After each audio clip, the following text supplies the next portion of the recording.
O namoro é o tempo da definição. Que definição? Ela é a mulher da minha vida. Isso não vai acontecer com uma semana nem 15 dias. Ai, padre, descobri o amor da minha vida. Mentira. E um padre, certa vez, chegou lá na minha igreja de origem. Na primeira missa dele, ele disse: ninguém aqui é meu amigo. Só é meu amigo quem senta do meu lado e come 1 quilo de sal. Tempo do namoro. É tempo de comer 1 quilo de sal. E eu falei com ele que ia viver a castidade e ele aceitou. Quando você define, essa é a mulher da minha vida, ele é o homem da minha vida, acabou o tempo do namoro, agora é o tempo do noivado. E o tempo do noivado é para firmar propósito pro casamento. É fazer plano. Nós vamos casar. Mas onde nós vamos morar? Ó, esse é o assunto agora. O casalzinho falou pra mim assim: padre, tô esperando arrumar um emprego melhor pra eu casar. Você não entendeu o que é matrimônio.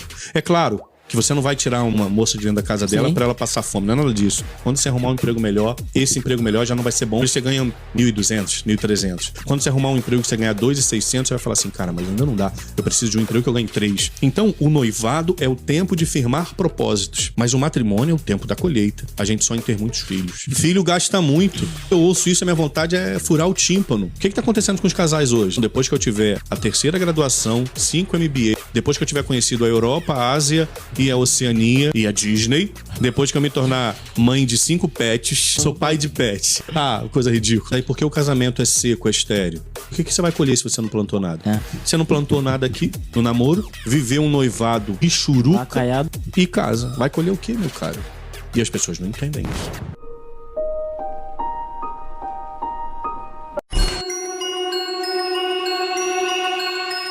Senhores, bom dia, boa tarde, boa noite, estamos de volta.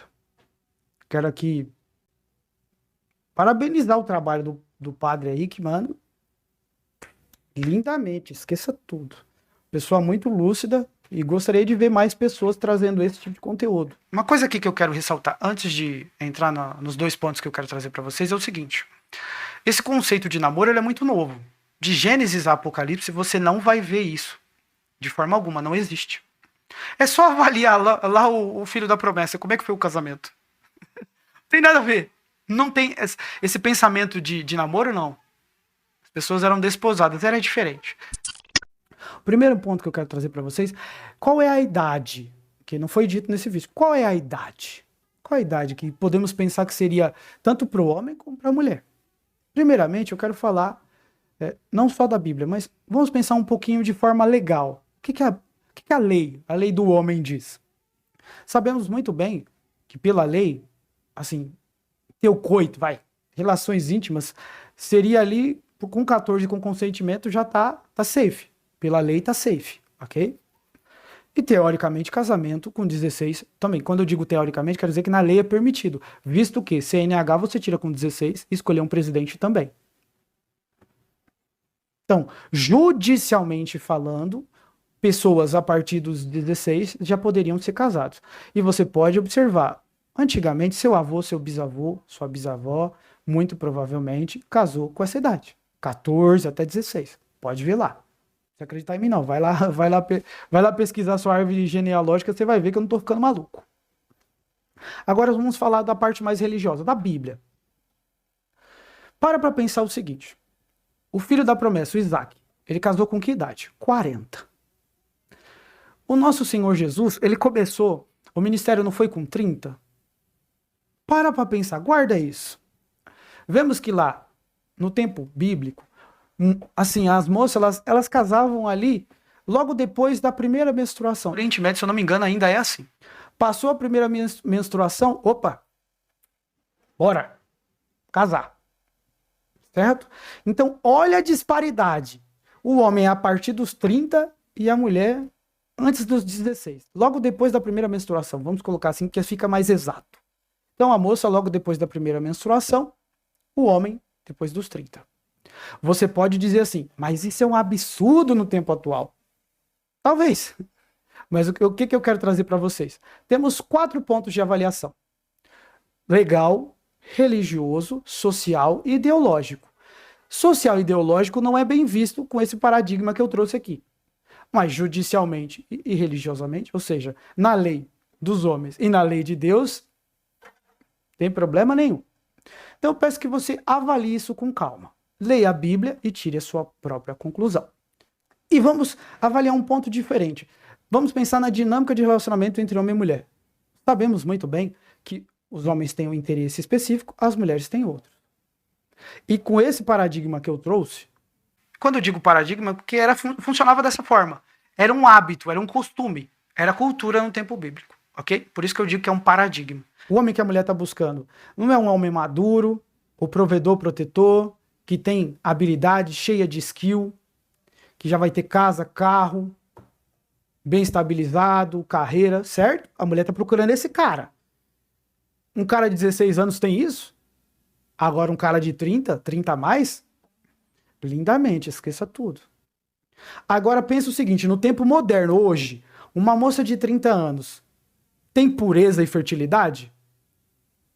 Qual a probabilidade de você encontrar uma pessoa, tanto homem como mulher, 30 anos virgem, hoje em dia, qual a probabilidade? Agora uma moça de 16 é mais fácil. O homem, ele tá buscando o quê? Pureza, fertilidade. Por quê?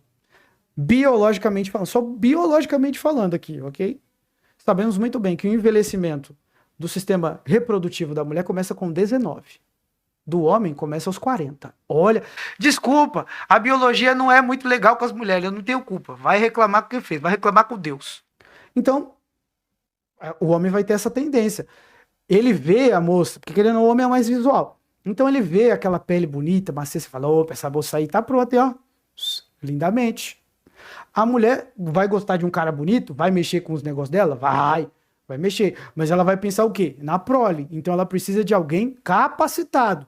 O cara tem que ser bom, não só bonito.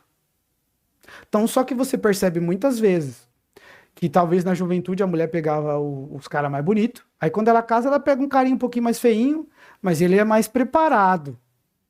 É ou não é?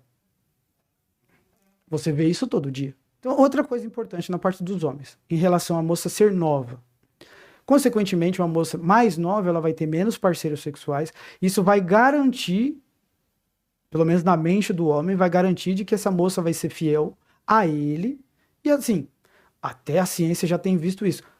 Quanto mais parceiros sexuais, menos fidelidade. Então a moça mais nova, teoricamente, vai ter menos parceiros sexuais, certo?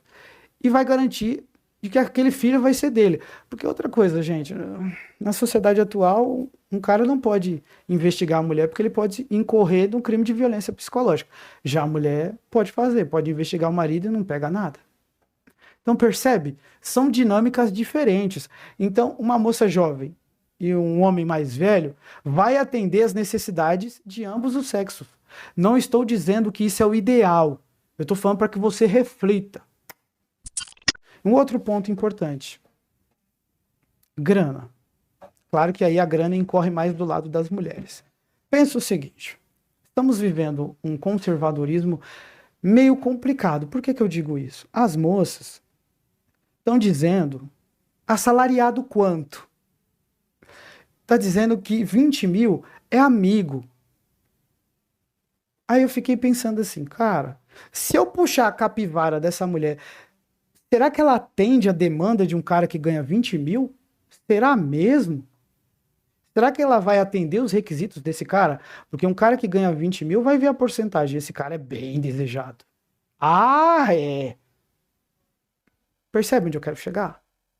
Então vamos lá, pensando biblicamente. Para pensar comigo. O que é a raiz de todos os males? O quê?